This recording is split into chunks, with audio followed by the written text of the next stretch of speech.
ভাই আমার 15 বছর রানিং চলে। 15 বছর? জি ভাই। ও ভাই, এতদিন মালদ্বীপ কেমনে থাকেন ভাই? ভাই সময় দেখতে দেখতে চলে যায়, মালদ্বীপের পরিবেশ ভালো তো। যদি সামর্থ্য থাকতো তাহলে সারা জীবন এই দেশে থাকে যেতাম ভাই, বাড়ি ঘর করে নিতাম। তাই, সালাম আলাইকুম, সবাই কেমন আছেন? আশা করি ভালোই আছেন। সবাই খালি কমেন্টে বলে ভাই মালদ্বীপ যাইতে কত টাকা লাগে, সেটাই আজকে আপনাদের মাঝে তুলে ধরবো। আমার সাথে এক ভাই আছে, ভাইয়ের কাছ থেকেও শুনবেন। তাই চলুন আমরা শোনা যাক মালদ্বীপ আসতে কত টাকা লাগে। ভাই, জি ভাই। মালদ্বীপ ফ্রি ভিসায় আসতে কত টাকা লাগে? ভাই আগে 4.5 লাখ হলে আসা যেত, এখন মানে বর্তমানে আসা যায় না। এখন 4 লাখ 80, 5 লাখ, কেউ আরো বেশিও নেয়। তাই 4.5-5 লাখ। আর এমনি কোম্পানিতে আসলে? কোম্পানি তো আসলে আপনার 4.5 লাখ, 5 লাখ, 5.5 লাখ এরকম লাগে।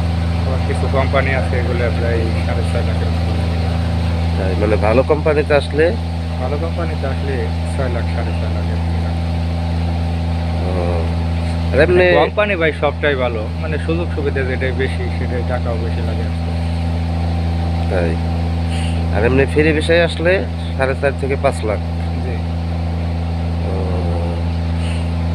বর্তমানে কোন কাজের চাহিদা বেশি? বর্তমান মনে করেন মেশন, কার্পেন্টার, পেন্টার, মানে রাজমিস্ত্রি, কাঠমিস্ত্রি, রং মিস্ত্রি, এগুলোর চাহিদা বেশি এই দেশে। তাই, তাহলে এইসব মিস্ত্রিরা আসলে কত টাকা বেতন পাবে? এরা যদি কোম্পানিতে আসে $400, $450 বেতন হবে। আর ফ্রি বিষয়ে আসলে তো মনে করেন যে আরো বেশি টাকা হবে। এই দেশের টাকায় মনে করেন যে 9,000, 10,000 টাকা করে রুপিয়া বেতন হবে। তাই, বাংলার দেখা যাচ্ছে আপনি বাংলার 60, 65, 70 বেতন হবে। উম, তাহলে বর্তমানে মালদ্বীপ। অন্য কান্ট্রির চেয়ে মনে করেন বর্তমান মালদ্বীপ অনেক ভালো। যদি কারো আসার ইচ্ছা থাকে, নিজস্ব লোকজন থাকলে যাই না শুই না বুঝে সেভাবে আসুক। মনে করি অন্য কান্ট্রির চেয়ে দেশে আসা অনেক ভালো। আপনি কতদিন ধরে আসছেন মালদ্বীপে? আমার ভাই প্রায় 15 বছর হয়ে গেছে মালদ্বীপে। 15 বছর? জি। তাই, তো বন্ধুরা সবাই ভালো থাকবেন। আপনার এক ভাইয়ের মুখ থেকে শুনলেন।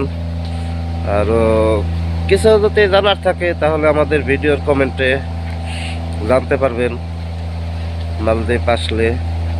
তো সবাই ভালো থাকবেন। ভিডিওটা ভালো লাগলে চ্যানেলটা সাবস্ক্রাইব করে আমাদের সঙ্গেই থাকবেন। আল্লাহ হাফেজ।